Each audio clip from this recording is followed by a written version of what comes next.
Okay, तो हम बात कर रहे थे कि difference between a neutral gas and plasma, या difference between a neutral gas and quasi neutral gas.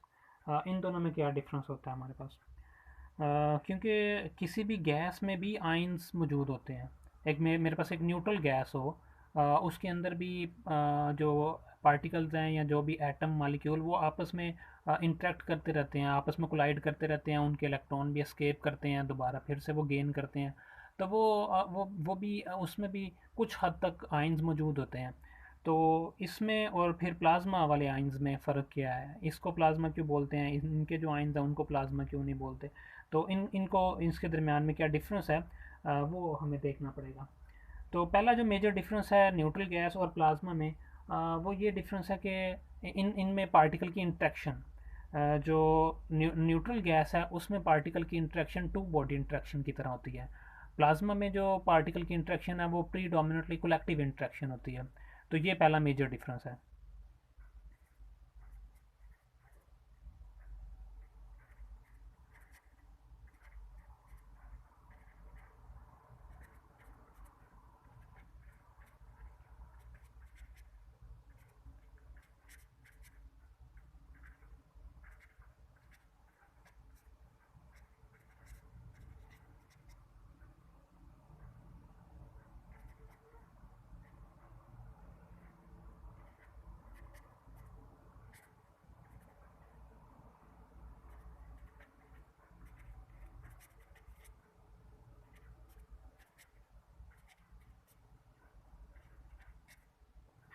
तो इसको समझते कि टू बॉडी इंट्रैक्शंस होती क्या हैं।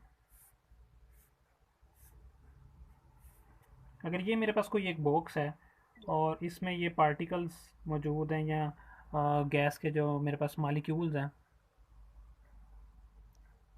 वो मौजूद हैं, तो इसको मैं अगर देखूं तो इसमें कोई भी मैं पार्टिकल मान लूं। अगर मैं इस पार्टिकल को मानूं, और ये रैंडमली मूव कर रहा है, और ये मूव करता करता मान लो कि इस पार्टिकल के पास जा रहा है, तो ये बिल्कुल स्ट्रेट लाइन में इसके पास जाएगा। और ये दो पार्टिकल जो यहाँ पे मौजूद हैं ये बिल्कुल भी इन्फ्लुएंस नहीं करेंगे इसके पाथ के ऊपर। और उसके बाद अगर ये यहाँ पे जाना चाहता है इस पार्टिकल के पास, तो ये बिल्कुल सीधा स्ट्रेट लाइन में इसके पास जाएगा, और कोई भी पार्टिकल इसके ऊपर इसके साथ इंटरेक्ट नहीं करेगा, और कोई भी किसी भी किस्म की फोर्स नहीं लगाएगा। ऐसा क्यों है, कि क्यों कोई दूसरा इंटरेक्ट नहीं करेगा। क्योंकि गैसेस में आमतौर पे हमें पता है कि एटम्स के दरमियान में या मॉलिक्यूल्स के दरमियान में बहुत ज़्यादा डिस्टेंस होता है, बहुत ज़्यादा स्पेसिंग होती है। और वो ऑब्वियसली वो बहुत रेडियस से बहुत ज़्यादा और इससे ज़्यादा होने की वजह से जो है उनके दरमियान में जो इंट्रैक्शंस हैं, जो आपस में इलेक्ट्रोस्टैटिक फोर्स या इलेक्ट्रोमैग्नेटिक फोर्सेस जो भी उनके ऊपर हैं वो बहुत ही वीक हैं, बहुत ही निग्लिजिबल हैं वो। तो इसलिए वो बिल्कुल भी इन्फ्लुएंस नहीं करती उसके पाथ के ऊपर। और जो जिस पार्टिकल के साथ वो इंटरेक्ट कर रहा है, या जिसके साथ वो कोलाइड कर रहा है, उसके उसके साथ ही वो करेगा, और स्ट्रेट लाइन में करेगा, और इसका जो ऑर्बिट होगा वो बिल्कुल स्ट्रेट लाइन होगा। तो ऐसी इंट्रैक्शन को बोलते हैं टू बॉडी इंट्रैक्शन। इसके मूवमेंट में किसी दूसरे पार्टिकल ने कोई इन्फ्लुएंस नहीं किया, ऐसी इंट्रैक्शन टू बॉडी इंट्रैक्शन है। जबकि प्लाज्मा में ऐसा नहीं होता। तो अगर मैं प्लाज्मा को देखूं, तो प्लाज्मा में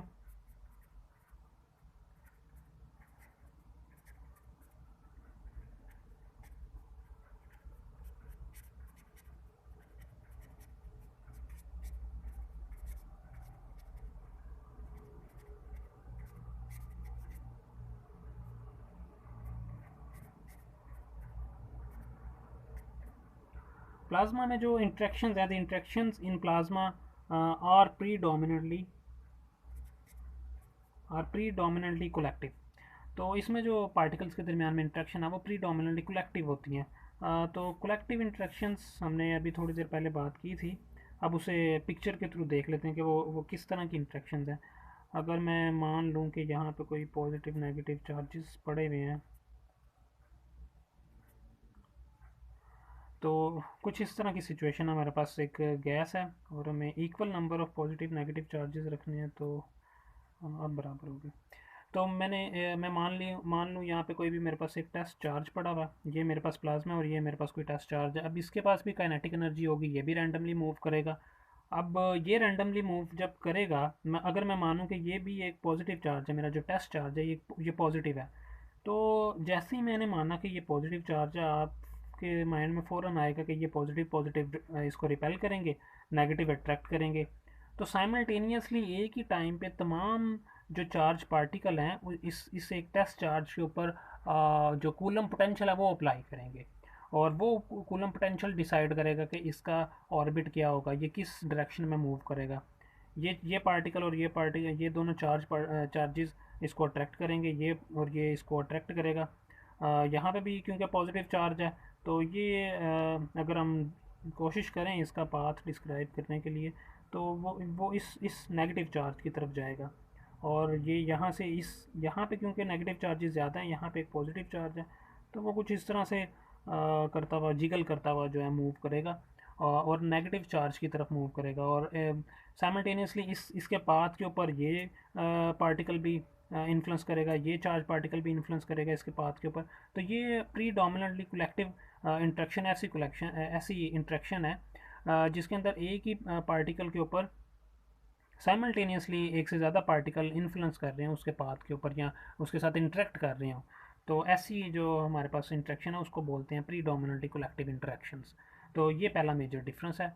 और दूसरा जो डिफरेंस आप एग्ज़ाम पॉइंट ऑफ व्यू से लिखेंगे वो यही कि जो न्यूट्रल गैस है उसमें जो उसका ऑर्बिट है या जो पाथ है वो स्ट्रेट लाइन है, और जो प्लाज्मा है उसमें कॉम्प्लिकेटेड है, उसमें स्ट्रेट लाइन नहीं होता। तो ये दो मेजर डिफरेंसेस इसके आप पेपर पॉइंट ऑफ व्यू से लिख सकते हैं।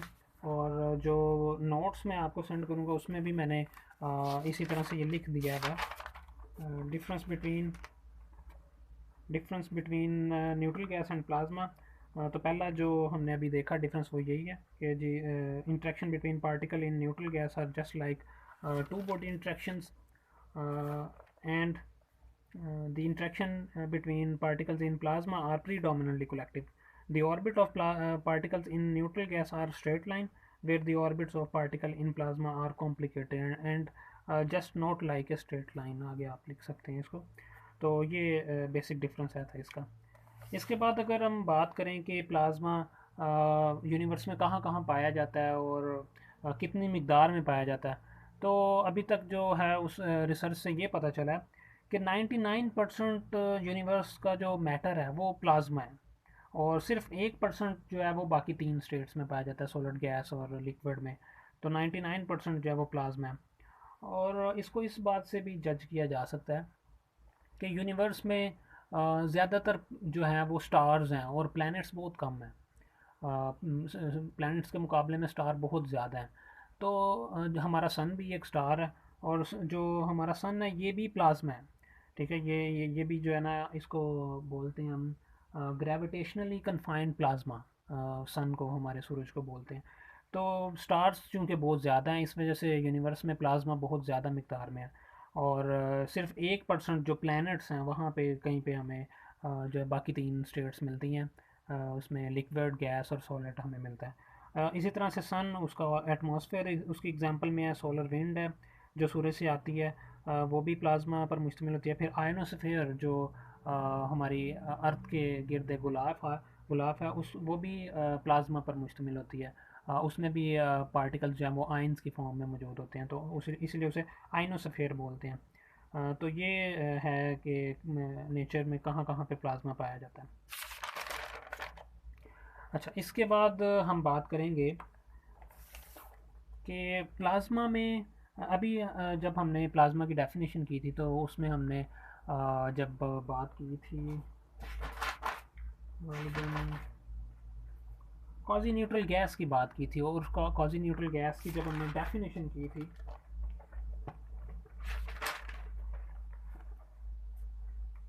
तो जब क्वाज़ी न्यूट्रल गैस की हमने डेफिनेशन की थी तो हमने वहाँ पे एक लिखा था कि a gas which have equal number of positive and negative particles, के गैस ऐसी गैस है ये जिसमें पॉजिटिव और नेगेटिव पार्टिकल्स की तादाद बराबर होती है on a scale long compare to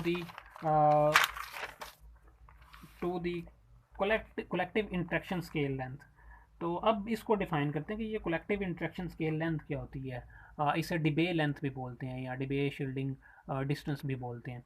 तो अब इसको डिफाइन करते हैं कि ये जो इससे हमारी प्लाज्मा की डेफिनेशन कंप्लीट हो जाएगी कि एक ऐसी गैस जिसमें पॉजिटिव चार्ज और नेगेटिव चार्जेस जो है वो उसकी तादाद बराबर होती है एक, और अभी हम डिफ़ाइन करेंगे कि स्केल पे वो तादाद को की हम बात कर रहे हैं बराबर होने की।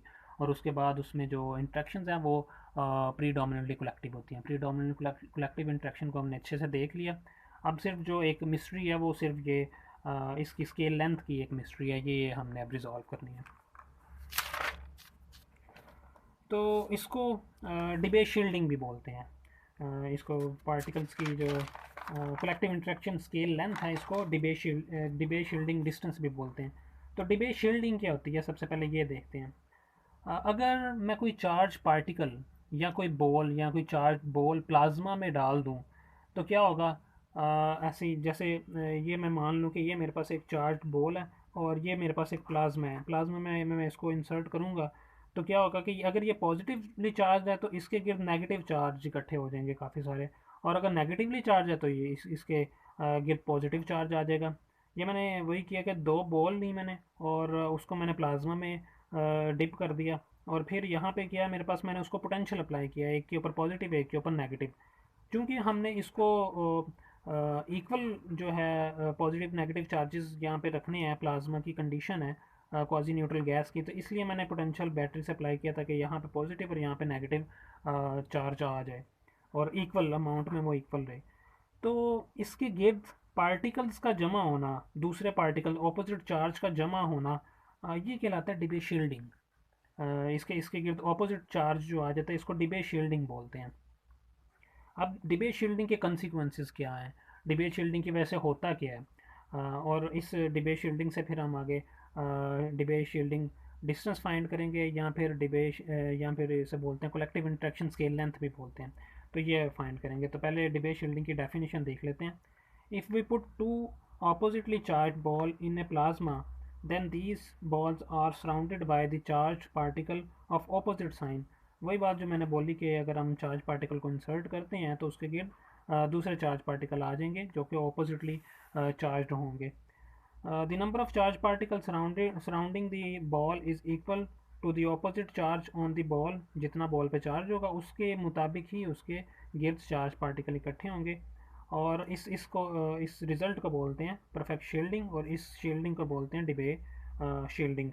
और जो ये सफ़ेयर टाइप में हमें जो मिलेगा उसका वॉल्यूम होगा 4/3 pi lambda D cube. Lambda D हमारे पास ये डिस्टेंस है, इस जो सफ़ेयर का जो रेडियस होगा उसको डिस्टेंस बोलते हैं, और ये लेमडा डी को ही हम डिबे शील्डिंग डिस्टेंस भी बोलते हैं या कलेक्टिव इंट्रैक्शन स्केल लेंथ बोलते हैं।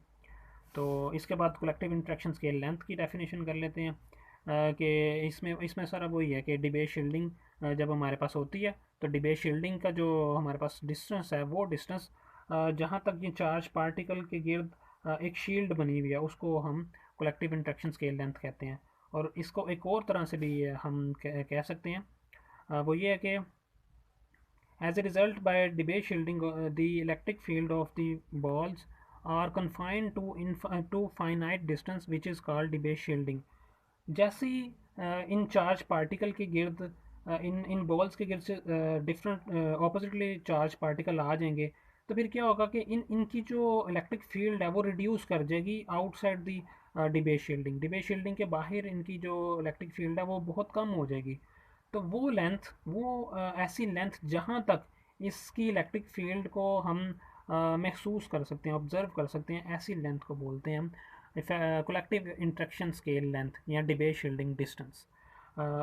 ऐसी लेंथ जहाँ तक इसकी इलेक्ट्रिक फील्ड किसी दूसरे पार्टिकल को इन्फ्लुएंस कर सकती है, किसी दूसरे चार्ज पार्टिकल को इन्फ्लुएंस कर सकती है, उसको बोलते हैं हम डिबेट शील्डिंग डिस्टेंस।